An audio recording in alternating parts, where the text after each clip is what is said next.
Tolu Smith here. Make sure y'all subscribe to my boy Downtown Deuce ASAP. Come on, man.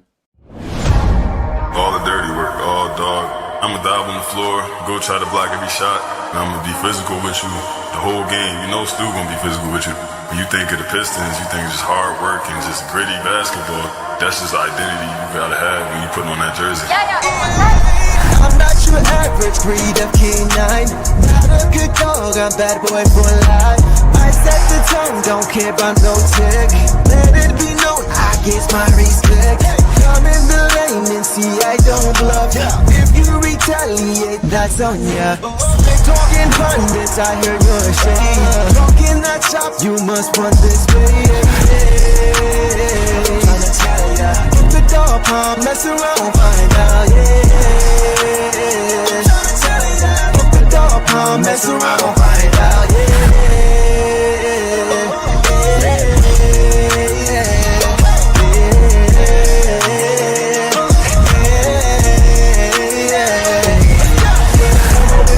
For some barbecue sauce, boy, you better crop a hill, cause I'm like that. When you're real for some barbecue sauce, boy, you better crop a hill, cause I'm like that. The dog palm, mess around, find out.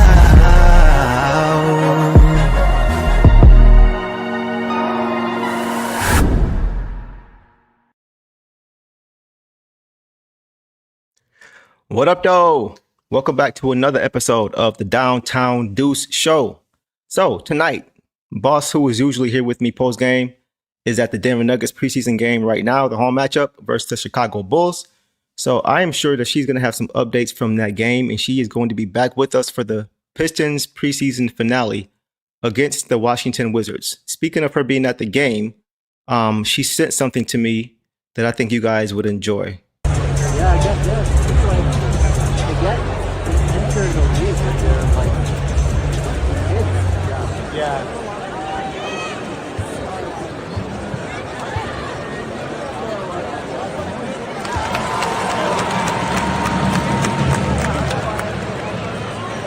The other thing is like kind of watching is that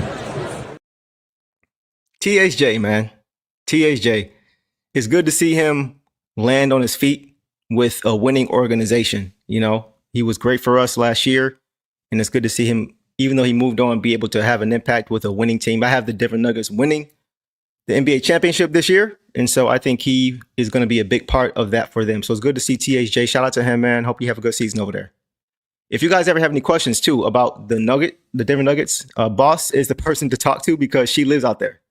And she's very familiar with their franchise. She's been to a ton of games. She knows all about Jokic, Jamal Murray, all the moves they're making. So I'm sure she's going to have some updates for us with that. But let's get into tonight's game. So the Pistons just concluded their road matchup with the Cleveland Cavaliers in their third of 4 preseason games this year, and they lose tonight 100-118. The Cavs tonight were without Darius Garland. In the Pistons, they also went with a different lineup again tonight. They started Daniss Jenkins. He got his first start. He started alongside Duncan Robinson, Ausar Thompson, Tobias Harris, and Jalen Duren. So when I saw that, I said no Caden J.I. tonight. Right? I knew that we knew pretty early once they weren't starting, they weren't going to be coming off the bench. And it looks like the Pistons, they want to make sure that their starters are as rested and healthy as possible on day one of the regular season. So while at the same time, still getting a look at different guys and different combinations and how they kind of mesh together. And we saw a little bit of that experimentation tonight. It was good to see JD out there, right? The first 2 games, JD didn't play. He had hamstring tightness. So tonight was the first game he played of preseason after missing the previous 2.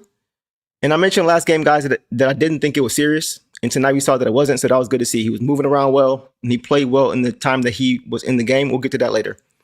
I'm going to be honest, though. I was hoping to see J.I. and K tonight. I want to see them get as many reps as they can. But we're going to have to wait until the Pistons preseason finale home opener for that, which is on the 16th. So hopefully we'll get to see that.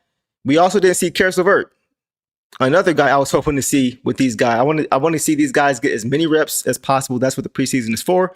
But you also have to prioritize health. So I'm just honestly hoping that his familiarity with Coach Bickerstaff is going to speed up the learning curve for him when it comes to not having the chance to really play with his new teammates because he's new here. So it's going to take him some time. Even though he understands the scheme and what JB does, he still needs to understand his teammates, their weaknesses, their strengths, things, their tendencies, things like that, timing. All those things are important. So I'm hoping that they're going to get enough reps together in the next game. And I would have liked to see him tonight, but it is what it is. And I imagine, guys, on the 16th, the fourth and final game of the preseason, that we will see our projected rotation and our starting lineup of Cade, Jaden, Ausar, Tobias, and JD. Because, guys, believe it or not, it'll be the first time, if they all play in this last game, it'll be the first time that we have ever seen that starting lineup. Ever. We have never seen the lineup of Cade, Jaden Ivey, Ausar Thompson, Tobias Harris, and JD. We have never once seen that starting lineup. Last year, to start the season, Ausar Thompson was out with the blood clot, so we had THJ at the 3 with Jaden at the 2. And when Jaden went down, not long after is when we saw Ausar Thompson get moved into the starting lineup because he was able to play more minutes. His conditioning was getting better. So we never saw that lineup.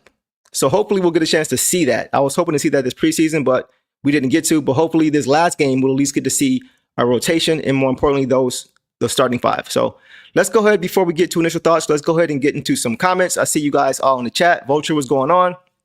Desmond says Ausar needs to be more aggressive. Can't make a free throw to save his life. If he can knock down free throws, he can average 15 plus. We're going to get to him. Detroit Drew, what's going on? Zion, what's going on? What's going on? Enoch from Mexico, what's going on? Shout out to you. Zion says, gotta tell Duncan to just let that ball fly off the handoff. I agree. Daniss is an NBA player. He looked comfortable out there with the starters. We are going to get to him for sure. For sure. And Kenyatta says, can't wait. I cannot wait until the regular season as well. Okay, guys. All right. Let's get into some initial thoughts, right? So first things first, I say this almost every game now. I'm not going to make too much of this game because the Pistons were without, we just talked about it, the starting backcourt. Cade and Jaden were not available. They were both out. And so naturally, the offense is not going to look as fluid. It's not going to look like what we're used to seeing because these guys have to get used to playing together. Now, aside from that, though, there were some things in this game that jumped out to me right away. The first thing that jumped out really was the size disparity in the front court. The size disparity in the front court. We know the Cleveland Cavaliers, they play big. They play their 2 big lineup of Jarrett Allen and Evan Mobley. And that was a problem, especially in the first half. They were all over the boards. They were extremely active in the paint. And to be honest, they imposed their will. Right? The Pistons were also a little bit sloppy. They had some careless turnovers in both halves, right? It cleaned up a little bit, but then kind of reverted back to the carelessness. They had a lot of errant passes, a lot of miscommunication in certain actions, and that resulted in turnovers, right? And they got runouts. Did the Cleveland Cavaliers get easy points, transition points? The Pistons, they had 9 first quarter turnovers. And that in part led to the Cavaliers getting 42 first quarter points. 42 first quarter points for the Cavs and 31 for the Pistons. So the Pistons, they have to clean that up. They have got to clean the turnovers up. I will say the bench really turned the tide in the first quarter, beginning of the second quarter. Once that lineup came in, the guys like Isaiah Stewart, Javonte Green, who played well tonight, Ron Holland, who played well tonight, they were able to get back into the game and really even take the lead going into the second quarter or finishing the second quarter. So in the third quarter, the defense picked up on both sides. But the Pistons, they went cold. They went cold and they could not take care of the basketball. And the Cavs made them pay, once again, transition offense. They were doing a lot of things that we like to do, right? The Pistons are at their best when they're taking care of the ball because that allows them to set up on defense and then turn the other team over and get out of transition. So they got to get back to who they are, and that starts with taking care of the basketball. The offense is going to help their defense tremendously if they don't turn the ball over. So that led to a 15-1 run in that third quarter, just cold shooting and turnovers. And by the end of the third quarter, the Pistons were down 9. And by the time we got to the fourth quarter, the Pistons had gone deep into their bench, and we saw more turnovers. And guys, you can see they really just not looked like they played a lot together. They were out of sync. The timing was off. The rhythm was off. They were just out of sync. And the lead ballooned to double digits in the fourth quarter. And that was pretty much it, man. Because on the other side, the Cavs were still playing their starters. Donovan Mitchell, Jarrett Allen, Evan Mobley, those guys were all still in the game in the fourth quarter while we had emptied our bench by that point. So by that point, you don't expect to win the game. You're just looking for certain things, and we saw a few things individually, and we're going to get to those things in a second. Before we do, let's get to some more comments. Marvin, what's going on? Yes, sir. Jenkins is the backup point guard. I've been saying that since the beginning of last offseason when we got into Summer League. So we're going to get to him. Organic Linda, what's going on? Tara says Daniss looked good. Yes, he did. Well, we'll have Cade size next. That's a good point, Kenyatta, because Cade is a good rebounder for a point guard. So we're going to see how that plays out, right? We're going to see if we're going to get all of our guys crashing the glass. Only thing is if that happens, it limits what you can do in the break. But as long as we're not leaking out too early and we're grabbing the boards, that'll help us tremendously for sure, Kenyatta. So I agree with you. Zion says Duren was moving smooth out there. Thought he was a guard for a sec. Yeah, he was looking smooth. He was also looking strong. We're going to get to him for sure. Organic says full-time point SR isn't it at all. I just tweeted that about a half hour ago. Right? We're going to get to that as well. Miyuki says, aloha and what up? What's going on from Hawaii, Miyuki? Pistons Nation. Got to get the kinks out, but it's preseason for a reason. Yes, sir. Let's go. 100%. Let's get to a few more, and we'll get to the individual box scores, guys. Marvin says Duren moves like a young. You've been saying C-Web for a while. I've been saying Jermaine O'Neal, but you've been saying C-Web. I like both. I see a little bit of both of those. And Desmond says, point SR will work if Cade and Ivey is out there. That's the thing. We got to see it. And that's why I wanted to see our starting lineup. Guys, we have not seen all 5 of those guys on the court together as a starting unit. Isn't that crazy? We've had those guys all together for over a year now, with Tobias being signed last offseason. We have never once seen that starting 5. So that's going to be key. Desmond, I hope you're right, because I think if those 2 guys are out there, then there is not a need really at all for Ausar to handle the ball. He is, in my opinion, better off the ball. So we'll see how that works. Marvin said Sacramento C-Web. I got you. All right. So guys, let's get to the initial thoughts.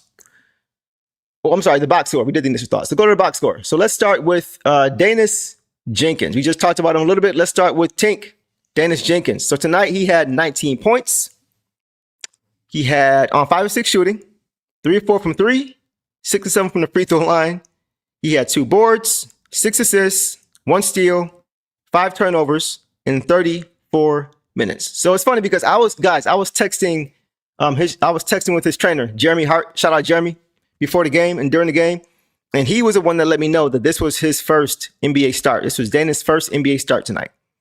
So first of all, it was really nice to see him get the opportunity. We know his story, being undrafted, not even hearing his name called, working his way through, getting signed by Trajan Langdon, trying to find that diamond in the rough, as Trajan Langdon seems to have a knack for doing. Moving into Summer League, last season with the Crews, and now finally getting a chance to get his first NBA start. It's preseason, but it's still NBA start. So that's good for him to just get his feet wet as far as getting starter minutes with the starting unit, and that was good for that. So looking at his matchup, he was matched up against Donovan Mitchell. Tough cover. And to be honest, I got to say, Daniss looked a little bit anxious early, right?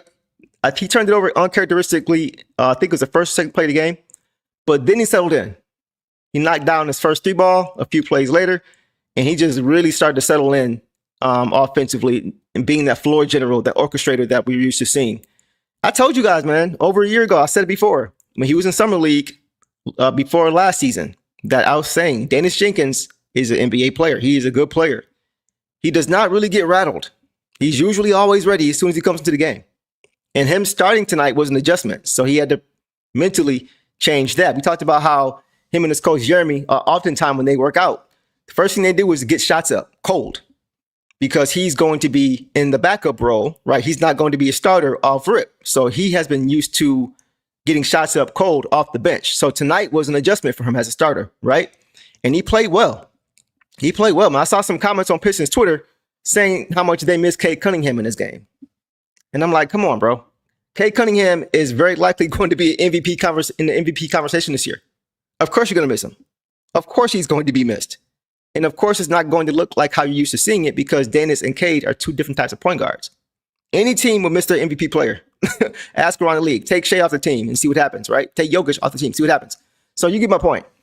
But Daniss was able to do some things offensively. He was able to get into the paint. He was able to create gravity and get open shots for his teammates. He had a couple turnovers in the third quarter. It looked like miscommunication.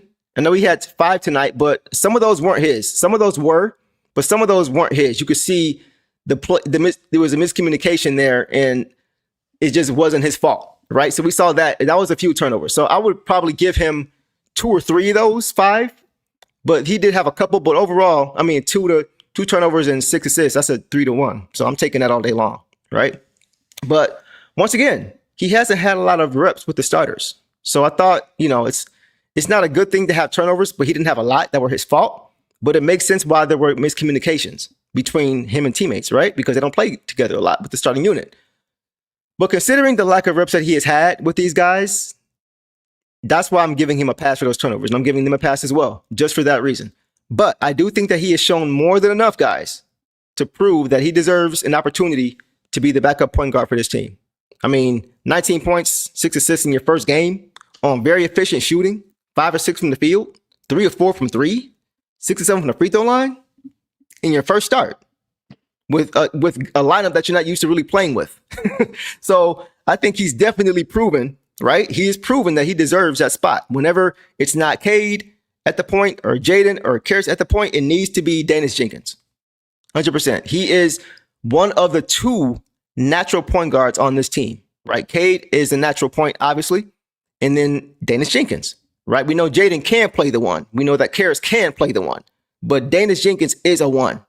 He is a point guard, and that's something that we need with the departure of guys like Schroeder last year, right? So he's going to be important for sure.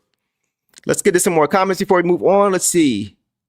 Yeah, I know, Mega Hustle. Rest in peace to D'Angelo. For those of you who know, D'Angelo was a very influential R&B singer around when I grew up, as I was coming up in my generation. He was very, very influential, great artist, and he passed away today of pancreatic cancer at 51. Crazy. So prayers to his family, man. Mega Hustle says, after seeing this game, I ain't worried about the Cavs at all. Daniss was torturing the starters. Right.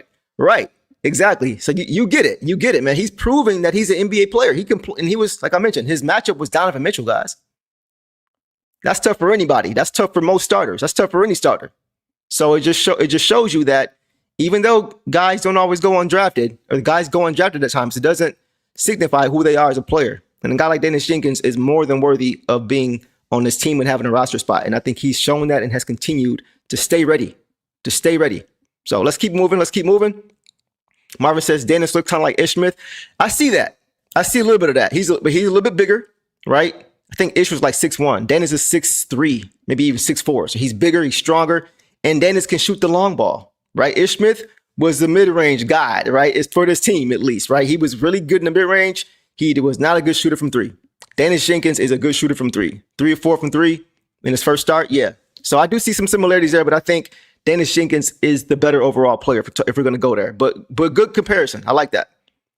Desmond says Ausar should take all the threes he possibly can during preseason. Seeing Amen shoot 80% for threes during the preseason and no down off the dribble threes got me feeling some type. I know what you mean, but Desmond, the confidence has to be there. And right now you can see it's really not there for him right now. So we'll get to that. That score and hoop Daniss did on the Cavs triple team was the play. You saw that? He got to the rim, did like a Michael Jordan crazy, right? Up and under scoop under the trees. Evan Mobley, Jared Allen, all those guys were under the rim, and he still put it through. Donovan was playing like it was a playoff game. He looked like he was really engaged, too. That's what I'm saying. Daniss still came to play. He still did enough for this team to win had they done other things well. It wasn't his fault we lost this game at all. So, yeah, Daniss Jenkins is a good player, man. Wish Ivey was there. Wanted to see him battle with Spot. I did too. I was looking forward to that matchup because I see a lot of similarities in their games. For sure. All right, guys, let's go ahead and get to our next guy. I'm going to get to as many comments as I can. If I miss your comment, Sarah's not here tonight, so she's usually moderating for me. She's not here, and I'm really beginning to miss her already. So I'm going to do the best I can to get to these comments. If I miss you, repost it, super chat, whatever, caps, whatever. Y'all know the drill. What's going on, Tom? My dog. We're going to get to you a little bit later, bro. Says he's been really, really good, and that's Daniss Jenkins. So you guys get it. Yeah. Shout out to Tom. You guys get it, man. He's been playing very, very well. Very, very well. Let's go ahead and move on. So now we're going to go, guys, to our next guy. Let's go to Tobias Harris, man. Let's go to Tobias Harris. Tobias Harris tonight. What did he have? How did he do? Tobias Harris tonight had 19 points on 5 for 11 shooting, 2 or 3 from 3, 7 for 9 from the free throw line, 5 boards, 1 assist, 1 block, 2 turnovers in 22 minutes. So I gotta say, the first, well, I'll just say this. Both of these halves were a contrast for Tobias Harris. Because that first half, he struggled. He really struggled, man, with the Cavs length. You could see he couldn't get a shot off. He couldn't hold on to the ball. They were knocking the ball away. He just really couldn't get anything going in that first half. He just looked out of sync offensively, and he just couldn't find any rhythm. Second half, though, different story. Second half, he was much more aggressive, much more active on both sides of the ball. He was much more active on the boards, right? Grabbing rebounds, offensive rebounds, finishing defensive plays, grabbing a defensive rebound, and he was able to get to his offense. He was just much more active. He looked kind of lethargic in the first half. Second half, he really started to get to it. So it was good to see him get going. And I think he was our leading scorer tonight with 19 points. Yeah, he and Daniss Jenkins were the leading scorers with 19 points, and he did it in 22 minutes. So yeah, overall, pretty good game. He didn't play great in the first half, but he made up for it in the second half and was able to get going. All right, let's get to a few comments, guys, before we move on. Let's see. Tobias' nickname should be Mr. Stable. Yeah, he's just consistent. He's just consistent. That's really pretty much what you expect from him at this point in his career, right? Year 15 for Tobias Harris. Year 15. So if you can get consistency and if he can be healthy, keep him healthy, and he can give you that steady, consistent 15 to 20 a game, 15 to 18 a game, right? And give you solid defense, good leadership. That's all you want. That's all you're asking for. Marvin says Tobias golf. Yeah, nothing flashy, just gets the job done, right? That's pretty much what Tobias Harris does. And Marvin, you need to get that patented because that's pretty accurate there, brother. Organic says Tobias pulled out the cutlery and started. Yes, he did. He started cooking in that third quarter. He got going. He really kept us in the game offensively in that third quarter. Him and Daniss Jenkins kept us afloat. Mecca Hustler says, I thought Paul Reed, Bobi Klintman, and Javonte Green all played well for the little minutes they had. Absolutely. You're on it with that, sir. On point. We'll get to all those guys in a minute. Low Budget Talker says, what's up with Ivey not getting any playing time? He hurt? I don't think so. The same questions that people had about JD, just like this one, guys. The first two games, he was out with hamstring tightness. And they were saying, where's JD? Is he hurt? No, he wasn't hurt at all. It's a matter of just guys getting, I won't say he wasn't hurt at all. I won't say that, but he could have played, but it's preseason. So I think we want to go into the season as healthy as possible to avoid any knick-knack, nagging injuries, anything that could hold up what we're trying to do as far as where we're trying to get to the season. So I think that was more precautionary than anything. And Detroit Drew says, Ron looked good. Yes, we're going to get to Ron as well. All right, guys, let's move on to our next starter for tonight in this game. And that was Duncan Robinson. So guys, Duncan Robinson tonight had 3 points on 1 for 3 shooting, 1 for 2 from 3, 5 boards, 2 assists, 1 steal in 21 minutes. So he didn't give us a lot of scoring, right? He didn't have a lot of opportunities. Actually, he took 3 shots, right? So he didn't get a lot of shots up. And that was what was mentioned earlier as far as just letting it fly when you catch it off the DHO or coming off the screen. You got to let it go. Got to let it go, right? So I think he'll eventually get there. We know he has a green light. We saw him in Miami for all those years, shoot 40% from 3 all those years. So we know that he can do it. I think he just needs to understand that maybe he needs to watch some Beasley film, not to see how he can play like him, but just to see how much he was letting it go when he had the opportunity. Because we're going to need him to give us that consistent shooting from long range on a nightly basis off the bench for sure. So I agree with whoever said that in the comments. Repost it. Let me know so I can shout you back out.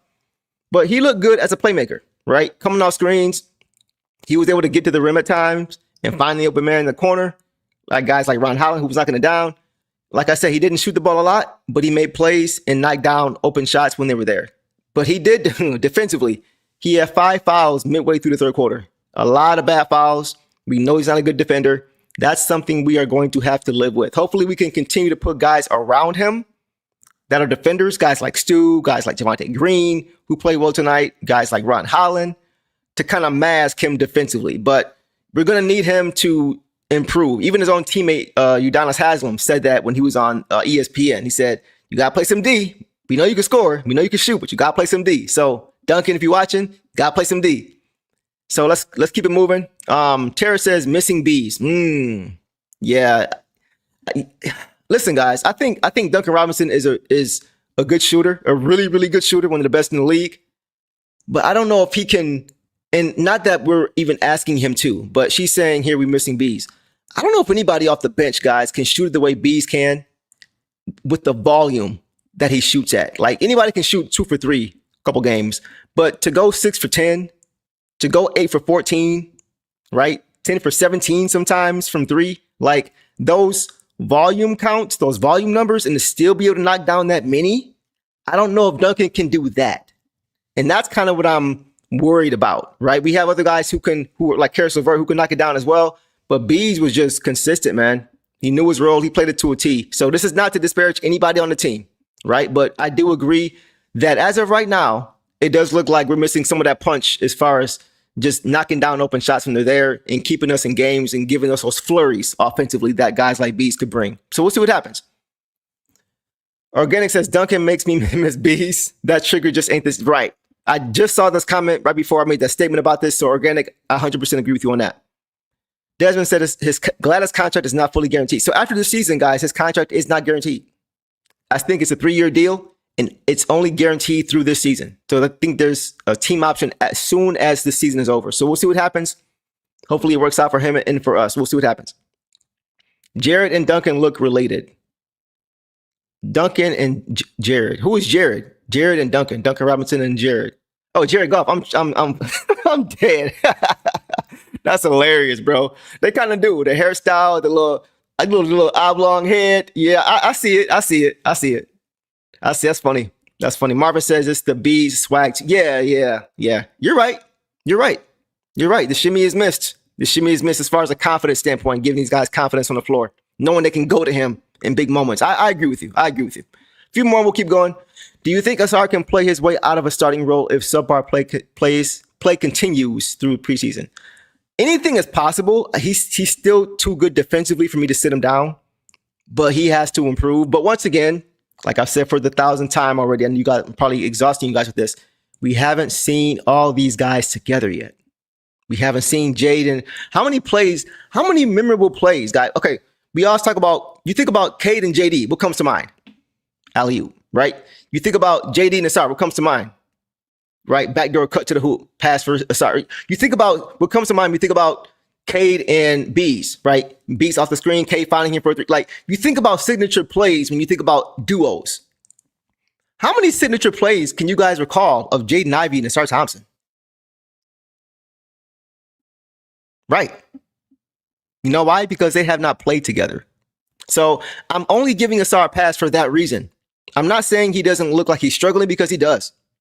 Even as far as a confidence standpoint, he looks like he's struggling. He looks like he's in his head. He's thinking too much. But I'm still going to give him a pass because we have not seen the true ball handlers, the true creators on this team. I think right now with Ausar, it's more so them giving him the opportunity to try to do things that he may have worked on, to see if in a pinch, when they need it, can he give us something.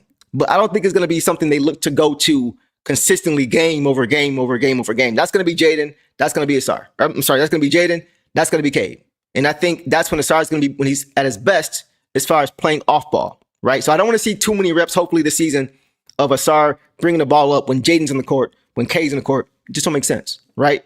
There are guys on the court who are better than that at him, the same way that he's better at pretty much everybody else in the court defensively, right? So it's all about putting them in the best position to be successful. And I don't think that is the best position for him right now, considering he is turning the ball over and things like that right now. So we'll get to him more, but let's just hold off on that. But we'll move on and talk about him a little bit later. So I'm assuming this is about Ausar. Let's see. Hardaway and Bees, the extra pass. Yeah, right. For sure. They were good with that. Ausar is psyching himself out. I think so too. He's in his own head. He's in his head. We'll get to him in a little bit. Fast breaks will be scary, most definitely. All right, let's keep going, guys. One more. Great point, Deuce. It makes the lack of preseason reps a big right. Because it's like that's what preseason is for, right? It's for you to get comfortable. It's for guys like Caris LeVert to get comfortable with Cade, to get comfortable with J.I., playing off both of those guys, playing on ball with those guys, right? So I really wanted to see more of those guys, the guys who haven't played a lot or played enough together to play together. So once again, that's a little disappointing, but hopefully by the time we get to Game 4, which is this Thursday against the Wizards, we'll see our rotation for at least one game. That'll help. All right, let's keep moving, guys. Let's now go to Ausar. We talked about it a little bit, but now let's go ahead in depth and talk about Ausar Thompson this game. So Ausar tonight, guys, had 9 points on 4 for 7 shooting, 1 of 5 from the free throw line, 5 boards, 4 assists, 1 steal, 1 block, 2 turnovers in 24 minutes. So a lot of time I say the box score isn't indicative of play, and I usually mean that in a way of they played better than the box score. I kind of am going to go the opposite way this game because Ausar only had 2 turnovers, but he had a bunch of near turnovers, right? Tip balls that Jalen Duren or Paul Reed or Stu was going up and just getting when they shouldn't have been able to get to it, right? But he made a lot of errant passes tonight. He just didn't look comfortable. He was really hot and cold in this game. He's kind of been hot and cold, not even just preseason, but even last year at times he was hot and cold, up and down, right? First play of the game, for example, he got a steal and immediately turned the ball right over and gave it right back to the Cavs for a score on the break, right? So that's what I mean when I say hot and cold. That's what I mean when I say up and down. That's what I mean when I say not steady. That's what I mean when I say Tasmanian Thompson. That's exactly what I mean. He doesn't have a lot of confidence in his jump shot right now, guys. The confidence, for whatever reason, is just not there. He's just not taking it. I don't know if it's because he's being so left wide open, if that's affecting his confidence in the moment. Like, man, they still don't think I can shoot this thing. I don't know what it is, but he passed up some open shots. Instead of just shooting the ball, he decided to, once again, like we saw last year, barreling his way to the hoop, right? Getting caught for offensive fouls. That was a lot of what we saw last year. And so, once again, he just doesn't look comfortable. He doesn't look comfortable. And of course, he hasn't had a lot of reps. We know he missed a lot of time last year. But I have not seen a lot of improvement from him on that end yet. But once again, I'm going to give him the pass because he has not played with, the other guys on his team who are going to be doing the things that he was doing tonight. Right. So hopefully we don't see too much of that in the regular season. Hopefully we won't need to see that. But he definitely does not look very confident right now. And one more thing on him, as far as offensively, we said it before, his handle and his vision for me right now isn't consistently good enough to run the offense, right? I want to see him playing off ball. I want to see him playing off ball, moving without the ball, cutting without the ball, right? Too many times when he has the ball as the initial creator, when he's bringing the ball up court and trying to initiate offense, it results in turnovers or results in bad shots or results in offensive fouls. If he's on the break, I'm cool with that. Give it to him. Let him go, right? But other than that, I'd rather not see him trying to run the offense and orchestrate the offense. Like I said, it could just be an experiment to see exactly where he is in that progression. And maybe they're seeing that he's not quite there yet, right? And maybe by the time we get to the regular season, that'll be things we go to in a pinch. If Cade's in foul trouble, if Ausar's or if Harris is in foul trouble, if Jaden's in foul trouble, right? Maybe then when you have to, you go to something like that. Maybe, and that's what I'm hoping we see. TZ says he fouled out in the third quarter or early in the fourth quarter. He fouled out very early in that fourth quarter. Let's get to that. We talked about him defensively. Let's start with let's go to some good stuff too, because he did make some good plays in this game. He had a nice help side block, but then once again, he picked up a bad foul on the perimeter, right? Get like just bad fouls. And that's one thing Eric Vincent talked about a lot was, picking guys up 94 feet every time, getting back, not every time, but picking them up, getting too aggressive, picking up bad fouls. On one play, he gave up a 4-point play, right? He got caught in the air, came down, went back up again. It wasn't like he got caught in the air and he got bumped as he was coming down, where the guy threw himself into him. He jumped on the pump fake, closing out too hard, jumped, came back down, and then he still fouled him. He jumped at him again and fouled him again. 4-point play. You can't do that. You can't do that. If you don't get caught in the air, you can't foul them because you already should have got caught for the foul, right? So to see that was a little bit discouraging. And one more thing, this is a little thing, but it just goes to the mindset. After he gave up that 4-point play to Dean Wade, it was, I believe. Dean Wade fell to the ground. Ausar helped him up. Man, I ain't helping nobody up after no 4-point play. I'm not doing that. And it's funny because I remember Isaiah Stewart, maybe last year or year before, when Ausar would do that, Stu would knock his hand away. Like, no, you don't do that. I don't want to see that. Like, I don't want to see, especially after a 4-point play that I just gave up. I'm not helping you up, bro. I don't know. Maybe I'm just old school, and I know it's still preseason, but the Pistons are a team that wants to set a tone early, guys. We want to set that tone early in the game. This is not going to be an easy game. You're not going to be comfortable.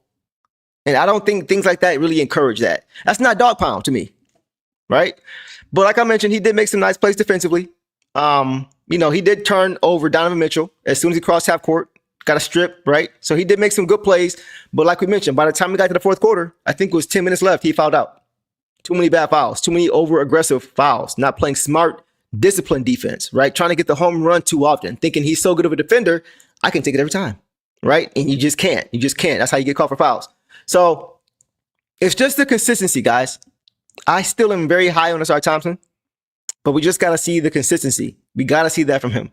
And I think, once again, it'll come with time, but it's something we definitely have to see. We got to see some level of consistency from him, whether it's at the free throw line, whether it's not fouling, taking bad fouls. We just got to see that defensive play, that reliable play that we can rely on night in, night out. Because once you get to the playoffs, you got to be consistent with how you play.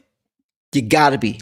That's one of the hallmarks of being able to win series is staying to who you are and playing your brand of basketball as much as you can. And how much can you limit the mistakes of shooting yourself in the foot? How much can you limit hurting yourself? Right? So those are the things I'm looking for from Ausar Thompson this year. Let's get to some comments and let's keep going. 1 of 5 from the free throw line is a solid indication that shot is broken right now. I can't really argue that. Like what I appreciate you guys. Hey, listen, man, I appreciate you guys being here, talking with me about this Pistons game. You guys have great comments, great thoughts that maybe I didn't even think about. So keep the comments coming. I'm going to get to as many as I can. And I appreciate you guys, man, as always. All right, let's get to a few more comments in this game or with Ausar, and then we will keep it moving. All right.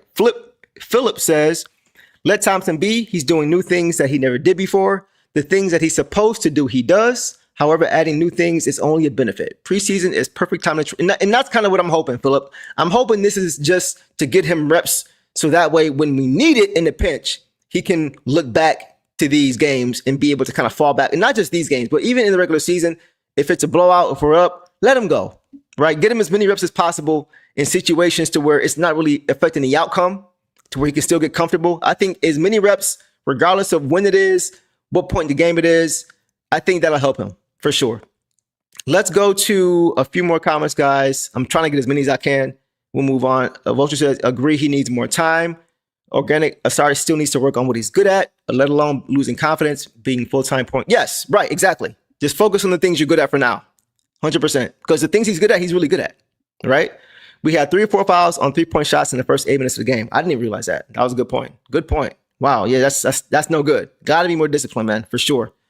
Heisenberg, what's going on, bro? I can live with Ausar not being able to hit from outside, but his free throw shooting needs to at least be in this. Yes, Heisenberg. We talked about that. I believe you were here when we talked about that with Eric Vincent. Once again, Eric be dropping gems, guys. Top Detroit. Go follow him after this video. But Eric said when it comes to wings in general, right? Small forwards, guards, you got to be at least 70%. Anything underneath 70% is unacceptable. You got to, in today's NBA, you have to shoot at least 70% from the free throw line. And a guy like Ausar, who is able to get to the cup better than most because of his speed and athleticism, he's going to be there often. So giving away free points, missing more than you miss, or missing more than you make, that's going to hurt your team because now you're just giving points away, giving possessions away, right? So you can't do that. All right, so let's go to our next guy. Now let's move on to who we have next. Jalen Duren. Let's go to JD. So tonight, guys, JD had 8 points in his first action on 3 of 6 shooting, 2 of 2 from the free throw line, 5 rebounds, 2 assists, 1 steal, 1 turnover in 13 minutes. That's a lot of work in 13 minutes. So listen, JD did not play a lot, right? 13 minutes is not a lot, but he looked good for the time he was out there. He looked good. On one play, he went to the post, and he showed some nice footwork, man, to get to his fadeaway jumper. I think it was over Jarrett Allen. Nice fadeaway jumper. He got 2 feet in the paint, bullied him a little bit, showed a little footwork, turned over his right shoulder, knocked it down, right? So that's nice to see. That's something he's going to eventually be able to work off of, right? Not yet. He's going to go to dump it down to him in the post like a Joel Embiid or a Jokic or, anything like that, right? But he's definitely showing signs of growth in those areas. So just seeing that he's able to do it, it looked like he may have been working with Rasheed for sure tonight. Some of the things he was going to, some of the footwork. You can see a little bit of Rasheed Wallace in there. We know that he did work with Rasheed this offseason. So it's good to see him slowly adding more and more to his game on not getting away from who he is, right? And speaking of that, he was aggressive. Inside, in the paint, he was aggressive. He was active, right? His effectiveness was limited, though, because we talked about it already. The Cavs have that too big lineup, man. They got trees in there. They got those towers. Jarrett Allen, Evan Mobley. Those guys are 6'11", 7 feet apiece, right? JD, whether he is grown or not, is not taller than both of those guys, right? Let's say JD is 6'10", 6'11", right? They got two guys like that. JD is stronger than both of those guys, but he's just one guy, right? So Tobias Harris is 6'8", right? He plays as big as he can. We saw that last year against the Knicks when he went up against Cat. He plays as big as he can, but he's still 6'8", right? So he's only going to be able to give you so much in the paint against those guys. So that's going to make things a little bit tougher for JD to battle with those guys, even with Tobias sticking his nose in. He just doesn't have the size and the length that those guys do. So that's something I have my eye on as the season progresses, because the Pistons are going to face other teams like that, especially in the East, right? You got teams like the Bucks. You got too big. And you got like Giannis and they got Miles Turner. The Knicks, Mitchell Robertson and Cat, right? So we're going to face a lot of that in the East this offseason or this season and probably the playoffs. So we're going to need to, at some point, figure out a way to address that, right? But I also want to highlight JD's effort, because he did rebound the ball well. He did defend the rim well. All things we were asking for him the beginning of last year before he really turned it up a notch, right? And his effort. He was going after every loose ball, sprinting, trying to chase down every loose ball. He kept a few possessions alive, actually, right? And one which led to a Daniss Jenkins 3-ball from 35 feet. So JD's effort tonight is something that we didn't see consistently the first half of the season. And he's already off to a better start than he was last year, just because between his ears, he's got the mindset to have that consistent high motor every single night. We talked about it last year when he committed to his role, when he said, okay, I'm going to start in this role. I can do this, but I'm going to do this, as I always say, right? I'm going to focus on the things the team needs me to do, not all the things that I can do, because there are other guys on the team who can do these things better, but not these things. So let me focus on this. And once he did that, everything changed. And he's continuing to show that this year, because he's still making the same kind of effort. He's still pitching a tent in the paint. He's still trying to dominate the glass, be that enforcer. So it's good to see that he still has carried that mindset over into this season. And I'm expecting good things from him this year for sure. Comments, let's see what we got. I hope JD can stay locked in from the get. Yeah, 100%. 100% from the get-go. It was too rough at the guys. I'm literally like, as I'm clicking on these comments is when I'm seeing them. I promise you, I'm not cherry picking off y'all. It's just so funny to see you guys saying the same thing as I'm saying it, because it shows me you understand what you're looking at, which is a good thing for sure. He's just getting his legs under him. Solid game from Duren, says Detroit Drew. I agree. Organic Lino says JD crossed somebody at half court. His handles is Blake Griffin. I saw that too. I won't say Blake Griffin-ish. Blake Griffin had, I won't say guard skills, but it weren't too many big men in the league that could handle the ball like he did at the time he was playing, right? I won't say he was Lamar Odom as far as with the basketball, but he was good. I will give him the edge over JD as far as handling the basketball, because one thing about Blake, on the break, he didn't turn it over. When he's pushing, when he's boarding and pushing, he didn't turn it over. It wasn't going the other way. It was either a score or a miss, right? So, but I have to give you that JD has improved with his ball handling. I forgot who it was he crossed over, but I remember that play. I think that ended up being open. He dished it off to Bobi Klintman for a dunk, right? Was it Klintman? I think it was Klintman for a dunk. So that was nice. That was nice crossover and got rid of it. Found the outlet and got the score. So JD is slowly getting better at the ripe old age of 21. Let's not forget, he's 21 years old, guys. So he's got a long way to go in his progression and being the guy that we need him to be for a championship level team. But he is on his way for sure. Heisenberg says Allen looks like he got a little bit bigger in the offseason. Looks like he got a little bit bigger, maybe. A lot of guys got bigger, it looks like. Organic says Klintman and Duren minutes were incredibly intrigued. I agree. That inside-outside game, bro, I agree with you on that for sure. And Bobi has shown more defensively. We're going to get to him, but for sure. Can we actually be better than last year? I think so.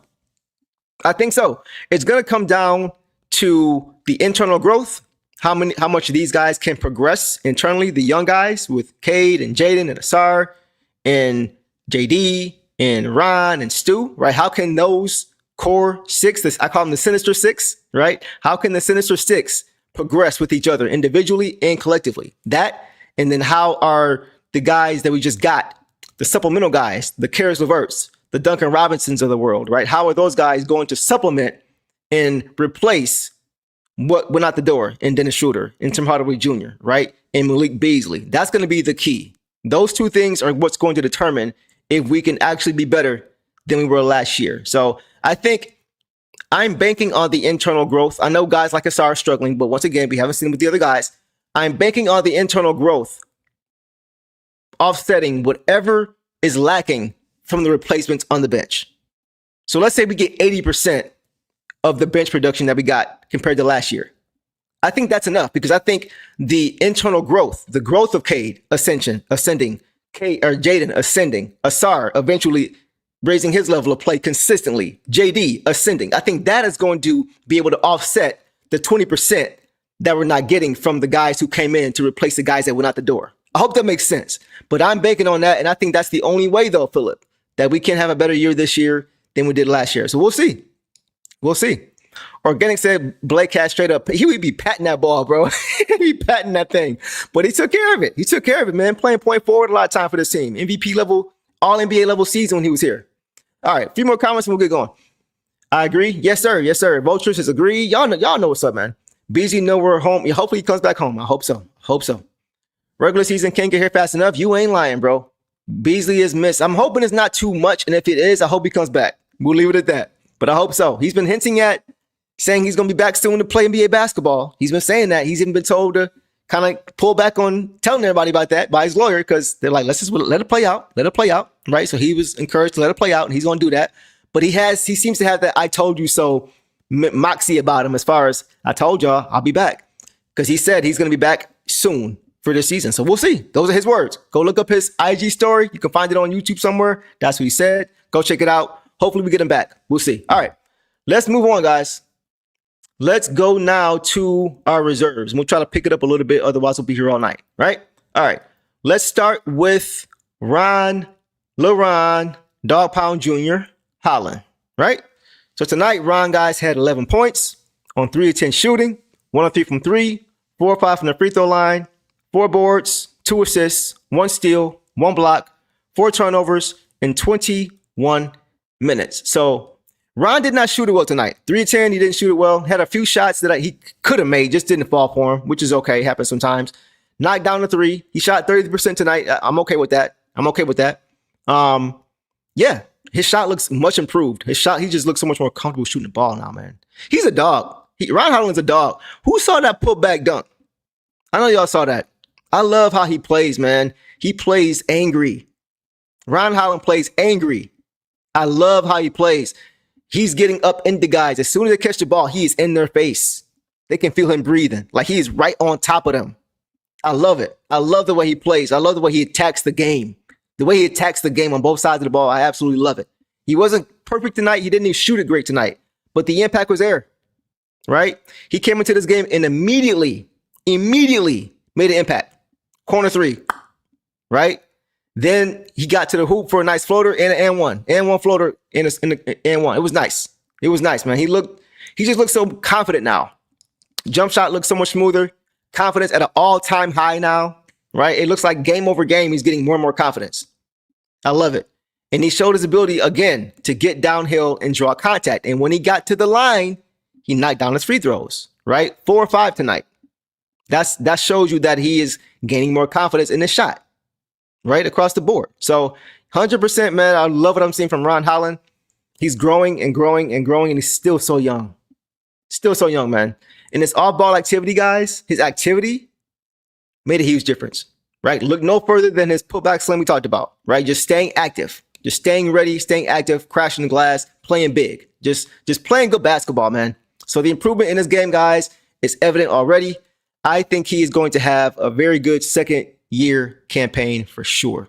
All right, let's get to a few comments, and let's keep it moving. Organic says Ron was really good. Him and Stu carried a good part of the game. Yes, they did. They got us into the game in that second quarter, right? As soon as they came in, they got us into the game, for sure.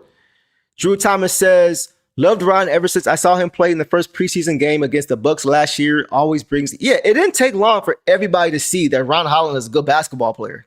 As raw as he was, you just saw he found ways to impact the game. He plays winning basketball. He doesn't play perfect basketball. He makes mistakes, but he plays the right way. He plays winning basketball. So that's one thing we can say about him. and he's just going to continue to get better at it. All right, let's see one more. Tara says, remember, we weren't happy with THJ and Tobias at the beginning of last season. The team just needs to establish a rhythm with the new guys. 100%, Tara. Do you guys remember the lack of excitement we had when we added Malik Beasley to this team? Right? I'm mentioning of the same with THJ. There wasn't a ton of it, but I'm using Bees because of how impactful and how much of a mark he made, even in his absence. Right? The way people feel about Duncan Robinson right now was the way people thought about Malik Beasley when he came here last year. Ho hum. Oh, cool. We got Bees. He's a good shooter, not down shooter with the Bucks, right? Or was it the Timberwolves? That was how we were. That was the thought process. It wasn't like, oh, he's gonna come in and change everything for that second unit. We gotta make sure we bring him back. It wasn't that at all. It wasn't that at all. At all. A lot of people didn't even like him coming here. They thought he was one-dimensional. And let's just say he was. What did that do for us last year? He's not one-dimensional. He can't put the ball, and he can do other things, but he's a shooter. But we saw what being a shooter, a consistent volume shooter, can do for your team. So that's not to say that Duncan Robinson is going to be better than Bees was last year. I'm not saying that. All I'm saying is Tara makes a good point. It takes time, right? We have to see enough reps with these guys playing together in order for them to establish a rhythm so they can get consistent, so they can get into the role. And so they're not thinking about it. It's just knee jerk. It's muscle memory. And when they get there, that's going to build their confidence. And that's when you'll see them at their truest form. Not going to happen game 3 of the preseason. But that's why I wanted to see the reps. That's why I wanted to see Caris LeVert tonight, right? Because the reps are important as anything else. 100%.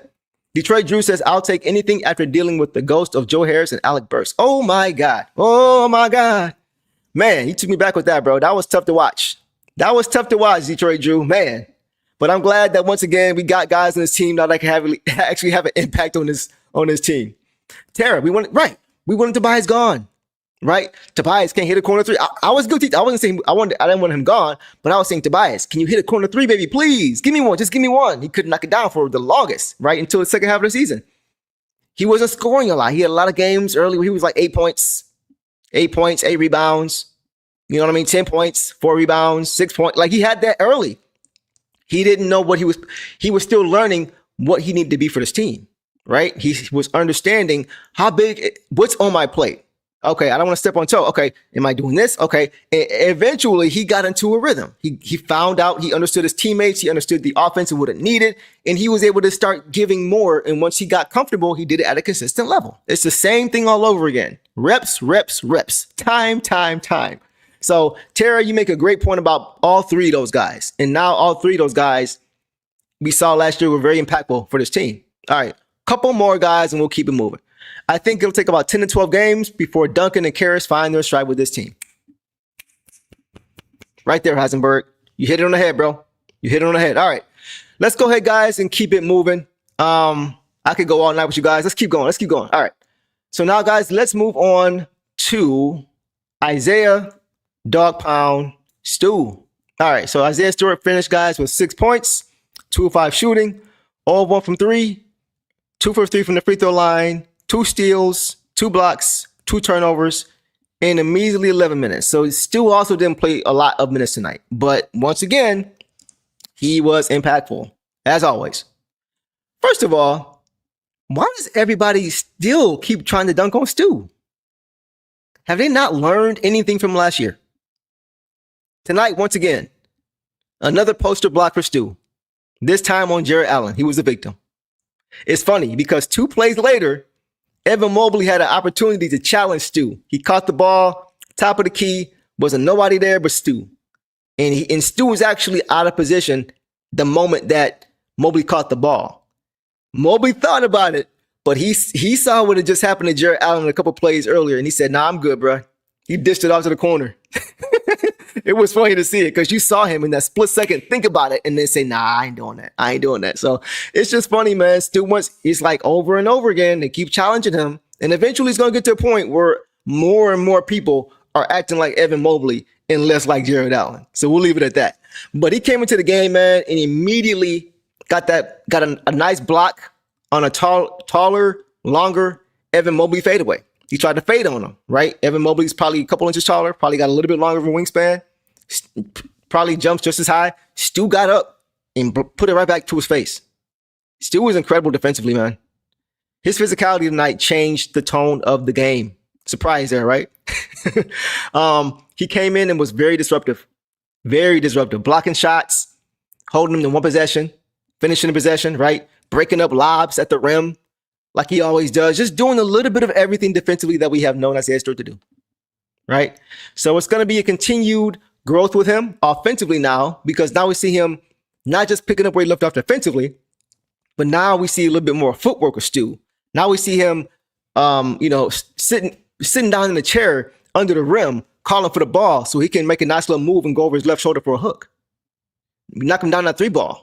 So he's adding more and more to his game year over year over year. And he's getting closer and closer to that ceiling as he can possibly get. He is squeezing all of that ability that he can possibly get out of that orange. His ceiling may not be as high as other guys, but he may end up being better than other guys because he gets higher to his ceiling than they do. Year over year, he's getting better and better and better. Adding this, adding that. That's Isaiah Stewart. So we have nothing to worry about when it comes to him this season, for sure. All right. Let's get to a few comments on Stu, and we'll get to about 4 or 5 more guys, and then we'll call it a night. All right, so Detroit Drew says, Mobley made that. Yes, he did. Business decision. Y'all saw that. Y'all saw that for sure. Another instance where stats are misleading, Stu's impact was undeniable. You saw what I saw, Organic, for sure. Mobley didn't want anything to do with Stu. He did not. Every time he went in the paint, he was getting body. Yeah, they're not strong enough. That's the thing.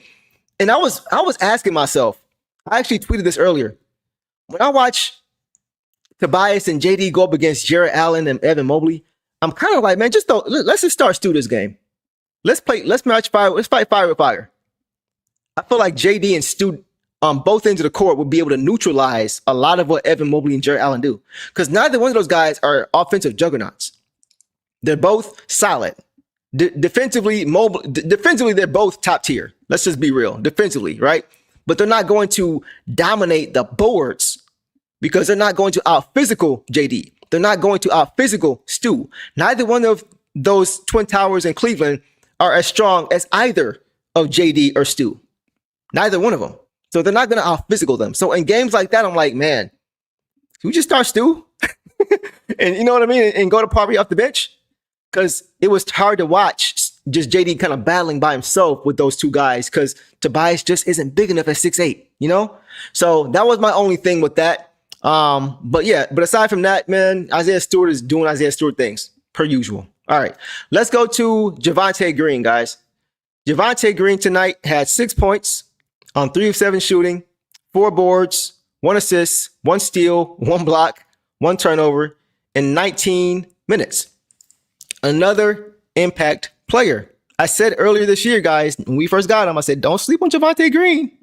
I said, don't sleep on him. This dude is a little bit underrated. I think he's in his 30s. I think he's 31, 32, but he's still got athleticism like he's 26, 27. He still is very quick. He's got good lateral movement. He can guard. He was guarding Donovan Mitchell at times tonight, bodying him, staying in front, not fouling, right? Just playing really solid defensively. He still got bunnies too. He can get on a break. He can finish with either hand. He will dunk on you if you're not careful. He's got a crazy vert, even still, right? And more importantly, just the defense and the toughness. We talked about Stu and his physicality, bothering the big men, bothering Mobley and Jarrett Allen. So did Javonte Green. He's not nearly as tall as those guys, but his physicality, a lot like Stu, not quite as much, but a lot like Stu, using the physicality to get up into those guys' ribs, right? To make sure that they're not taking advantage of their length, but using their physicality, your physicality, to neutralize that. And he understands how to do that. He was also able to get in the break and turnovers and get turnovers, create easy offense out of it. So, I mean, Javonte Green may be more of a factor this year than maybe we thought, but he definitely was a good get, and he showed some good things tonight for sure. He got bunnies, right? He's definitely showed that already. Organic says he will be a starter somewhere in the league if he was 3 inches taller, right? I think, what is he, 6'6"? I think he's 6'6". If he was 6'9", 6'8", even 6'8", he'd be a starter somewhere. I agree, because he can shoot the ball too. Do not leave him open. He will kill you if you leave him open. So I like what I saw from Javonte Green. I don't want to call him a depth piece, but he's somebody you can go to in a pinch for sure, or go to when there's foul trouble for sure. and really not skip a beat, especially defensively. So I like Javonte Green on this team for sure.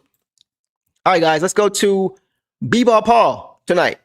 Tonight, Paul Reed, guys, had 3 points on 1 of 4 shooting, 0-2 from 3, 1 of 3 from the free throw line, 3 boards, 1 assist, 1 turnover in 11 minutes. So it was up and down too for Paul Reed, right? It was up and down. He didn't play, to be fair, until the second half. He didn't play it all in the first half. So he came in cold in the second half, and you could see it. You could see it early.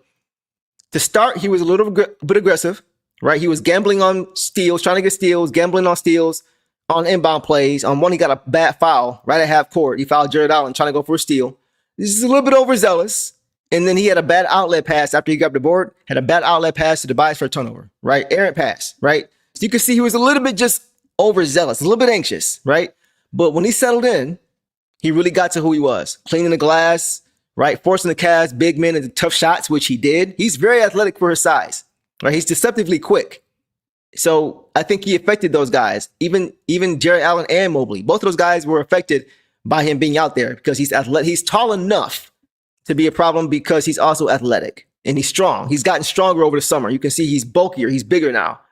And I think he had a nice lefty. Yeah, he had a nice lefty scoop at the rim with his left hand after being set up by Daniss Jenkins on the break, penetration to pass. So he showed some things. His finishing has gotten better. I think every game he's had a nice tough finish at the rim and won, if I'm recalling correctly. But his finishing has gotten better. And I think once again, it's because he's gotten stronger and being able to finish through that contact was definitely on display. So I mentioned it before, but I think he's going to play a role for this team when the Pistons need to go to the bench for sure. All right, let's go to Bobi Klintman, guys. Bobi Klintman tonight had 4 points on 2 of 4 shooting, 0-2 from 3, 1 rebound, 2 assists, 3 turnovers in 14 minutes. So once again, Bobi didn't play his greatest game, but he didn't play a lot either. Right? I think once again, the box score isn't always indicative of how a guy plays. And if you guys watch his game tonight, you guys can let me know what you think. But I think that was the case with him tonight as well, because he also came into this game immediately and made an impact. His playmaking was on display. He had a nice lob to JD out of the pick and roll. He can play out of the pick and roll. He can play that point forward role if you need him to. We always talk about Ausar doing it, right? I want to see Bobi doing more of that, right? We know what he can do. We know he can knock down open shots. He didn't shoot well tonight, 0 for 2, but he can knock it down.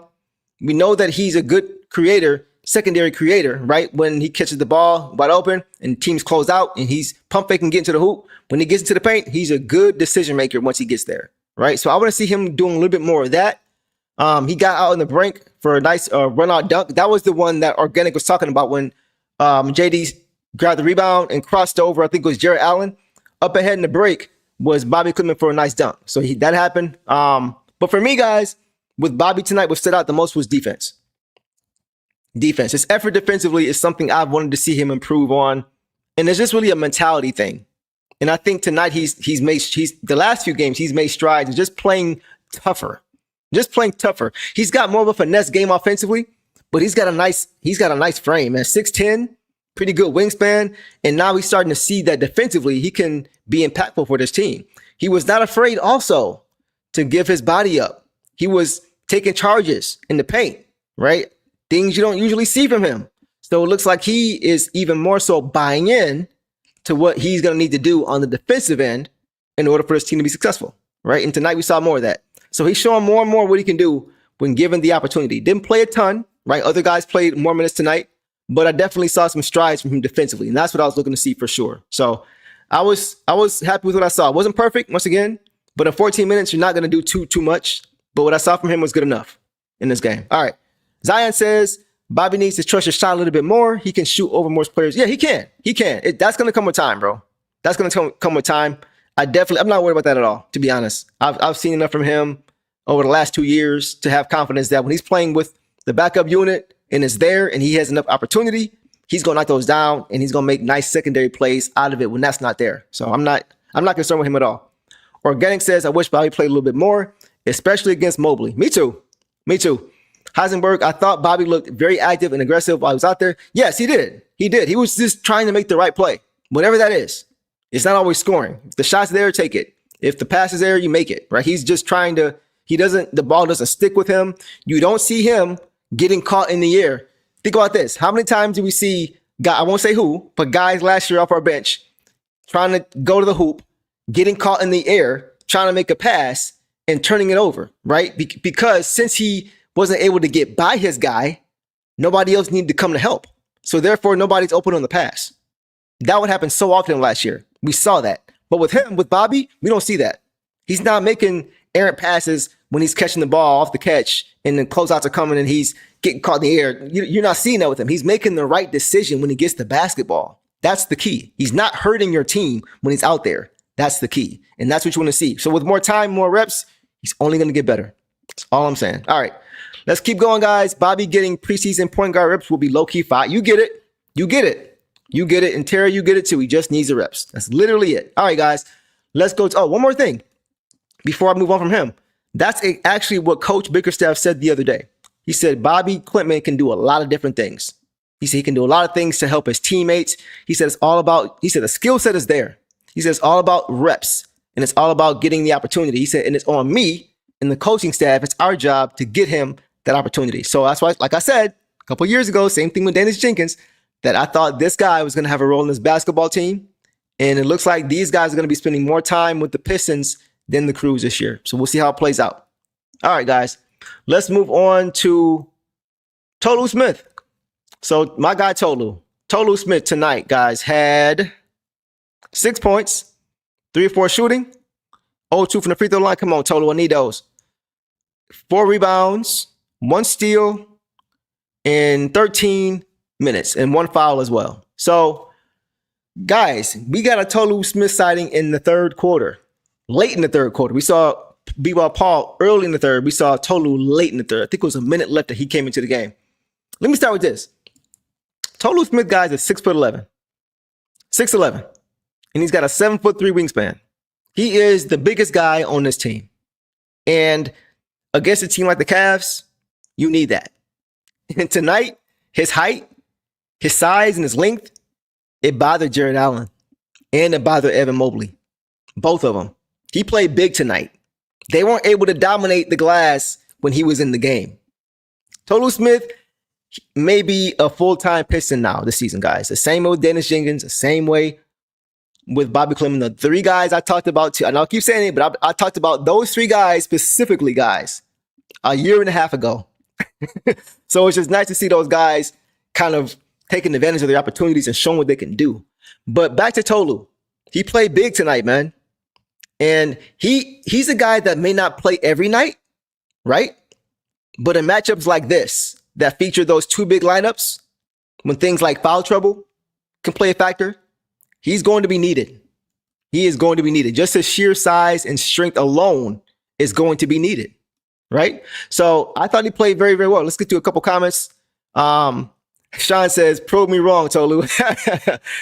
Tara says, Tolu was a dog, 100%. Heisenberg says, I thought Tolu played very solid tonight. I was impressed how he held his own with their exactly. And those are starter bigs, right? Those are 2 starters. One was an all-star, right? One was the defensive player of the year. So definitely, we're seeing some things from these guys, right? Early.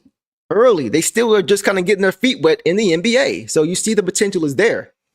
And with him, you definitely saw his ability to really be able to just kind of make his presence felt. That's all you want to see. Make your presence felt. Protect the paint, right? Rebound the basketball, clean the glass, be a nice roll threat, right? Which he is. Set good screens, which he does. Make yourself available, create extra possessions. All the little things that big men need to do is what he's focusing on. The things that we have a need for, he's bringing that. That's why I think he's going to have a role for this team. Maybe not every night, but there are going to be games when he is needed. One more thing before I move on, I wanted to get back to Bobi Klintman for a second, guys, is this. I know a lot of people have a lot of expectation for him. I know part of it's because of what, the praise that I've given him and things that I've seen. I think his role, because somebody asked me this earlier, I think Bobi Klintman's role is going to be specifically the backup power forward spot. Right? I know that the Pistons are not focusing on pigeonholing guys in certain spots. I just think backup power forward is the only place you can really play him right now. I don't think he's big and strong enough to guard 5s right now at 6'10". Not yet. He's still got to go into his body. But I also don't think that he's quite quick enough to stay in front of 3s. So to me, 4 makes the most sense for him. He could prove me wrong. I wouldn't mind at all if he did. I just think he's best slotted at the backup 4 for now. I can see him getting anywhere, I don't know, between 10 to 15 minutes a game, right? Depending on the matchup and situation. But once again, you basically want him to overtake the role that was left behind by Simone Fontecchio. That's all you want him to do. He can do more, but if he can bring those things, knocking down shots, moving the basketball, moving without the basketball, playing solid defense, you can live with that for sure. And then if he can give you other things like secondary playmaking, which Fontecchio really couldn't do, you got a good situation. So I wanted to say that because somebody asked me specifically before the show about where I saw him, and that's where I see him, and that's where I see a path for him, for Bobi.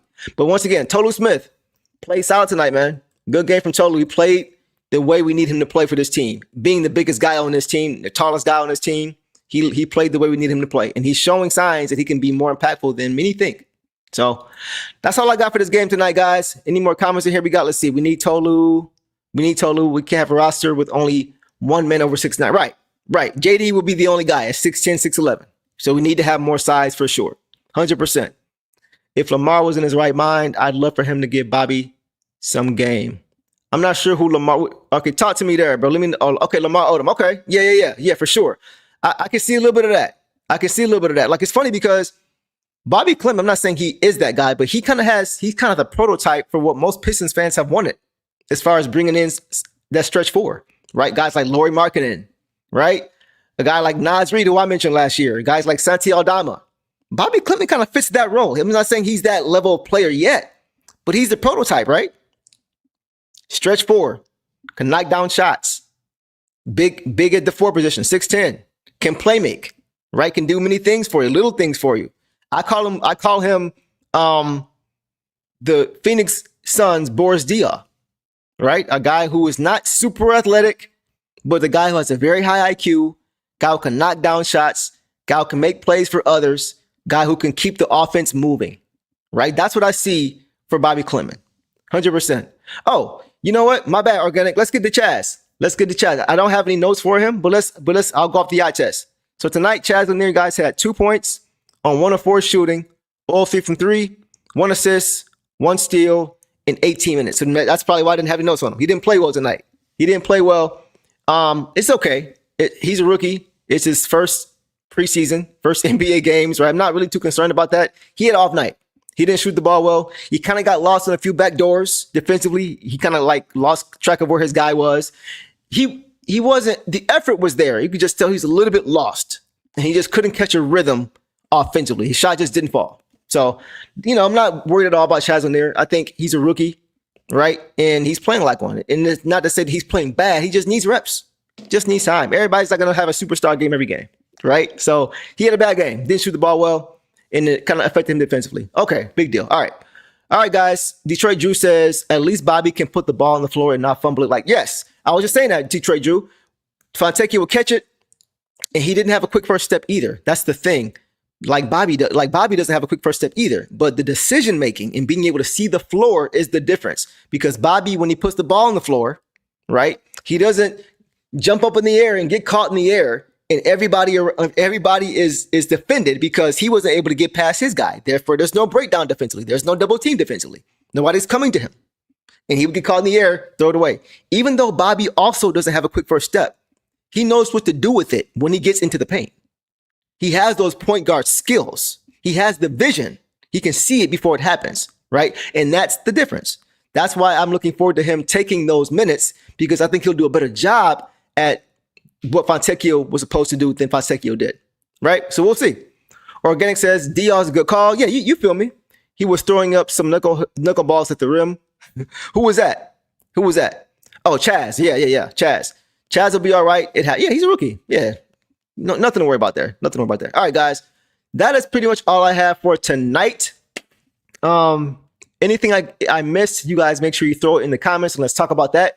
By the way, guys, I'm not sure if you guys saw it tonight or saw it the last couple of days, but the Pistons are releasing a documentary on Jaden Ivey's road to recovery after his season-ending injury last year. And from the looks of the trailer, it looks phenomenal. I'm not gonna lie to you. It looks really, really good. And y'all know me, man. I'm happy for Jay. It's really good to see him healthy. Good to see him smiling. Good to see him ready to go. You guys know, y'all know how I feel about Jaden Ivey, man. That's my guy. as a player and a person, right? I couldn't be more happy for him and his family, his father, Javon Hunter, shout out to him, his mother, Neil Ivey, shout out to her, the whole family, shout out to all of them, man. But make sure you guys check out that documentary. It drops this Friday, October 17th at 8 p.m. on YouTube. So make sure you guys check that out. Yes, Tom, that is going to be epic, bro. It's going to be epic. I can't wait to see that. I cannot wait to see that for sure. Detroit Drew, yes, they have been cooking. They have been chefing with these documentaries, man. Shout out to the Pistons admin team, production team. They have been on it this year. I think now that the team is getting better, they're like, hey, now it's worth it to start putting this stuff out. It's worth it to start putting more resources into this because this team is moving in the right direction, and now it's worth it, right? So we're going to look back on these 15 years from now and be happy that we had these documentaries. So shout out to the admin team for sure. J.I.'s my guy too, 100%. Yeah, for sure, man. Drew says, sounds great, 100%. You already know. All right. So, guys, the Pistons' final preseason game is this Thursday, October 16th, against the Washington. Oop, that's the wrong one, my bad. Against the Washington Wizards. So, if you guys are going to that game, let me know. It's the Pistons' only home game of the preseason. I may be going to that game. I'm not 100% sure yet if I'll be there. I should know in the next day or two if I will be there, and then I will let you guys know, and then you guys can let me know if you're going, and then we can link up. But I am going to be at the season home opener on the 26th against the Boston Celtics, and I'm going to be accompanied by a couple people. Boss is going to be in town for the home opener. Yes, my co-host Sarah Boss is going to be in town for the home opener. And also, Tom, who you guys see in the chat, Korean Pistons fan, the number one Korean Pistons fan in the world, is also going to be in town for that. So we're all going to be sitting together. So you guys make sure you guys tap in and let us know where you guys are sitting so we can link up with you guys and meet everybody. It's going to be a good time. I can't wait for the season opener. It's going to be a lot of fun. Hopefully we can get a dub against those Celtics. I hope we blow them out. I hope we blow them out. I really do. With no Tatum, I don't care. Let's make a statement and show them that this ain't y'all year. It's not your year, bro. Let's show them out the gate. That's what I'm hoping for. 100%. Tom, you already know what's up. Detroit Drew says, I got my tickets for both them games. Oh, yes, sir. So let me know where you're sitting, bro. Let's meet at halftime or something for sure. Yeah, Tom is going to be there. Sarah's going to be there. It's going to be a lot of fun. Shout out to Tom. He's so excited about it, man. He's already got his plans together. He's got his itinerary together. It's going to be a good time, man. It's going to be a real good time. Shout out to Tom for sure. Looking forward to meeting you in person, bro. Great one man tonight. Great one man show tonight. Free ball, bro. I need her back, bro. Like listen, man. Having to do the comments at the same time is a lot, but I do it. I do it for y'all, man. I do it for y'all for sure. Y'all know how we do. But when Boss comes back, you know it's gonna be a little bit easier for your boy. It'll be a lot more fun. So we'll leave it there, man. Drew said, "Okay, I'm gonna look you up, bro, for sure." Free Sarah. I'm dead. I'm going to the first home games. I'm excited for. Okay, let's link up. Let's link up for sure, guys. All right. Like I said, that's a wrap for the night, man. The Pistons' final preseason game is this Thursday, October 16th, against the Washington Wizards, and it is their only home game of the preseason, like we said. So, looking forward to seeing you guys for sure, man. It's gonna be a great time. And we'll see you guys Thursday night, man. Post game, Pistons hopefully get a win against the Wizards, and we can talk about watching our rotation in full play together, hopefully for the first time ever, which is still crazy. So we'll leave it there, guys. It's been a great night. I appreciate all the comments. You guys being here. It's just great to have you guys here. Says Boss is a great. I'm glad to hear that. Yeah, you're gonna see a ton of her this year, man. It's gonna be a lot of fun having her here and her insight for sure. She really knows her basketball and she knows her Pistons basketball as well. She's been a fan for about 20 something years. So it's gonna be a good time having her here. Be well to you guys as well, man.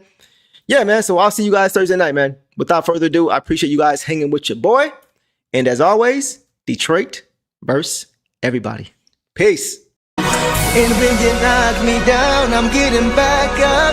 Cause when I step on the floor, you know your time's up. I'm on my way up and I'm not gonna stop. We headed straight to the top in the low. I gotta face it. I got no time to waste it.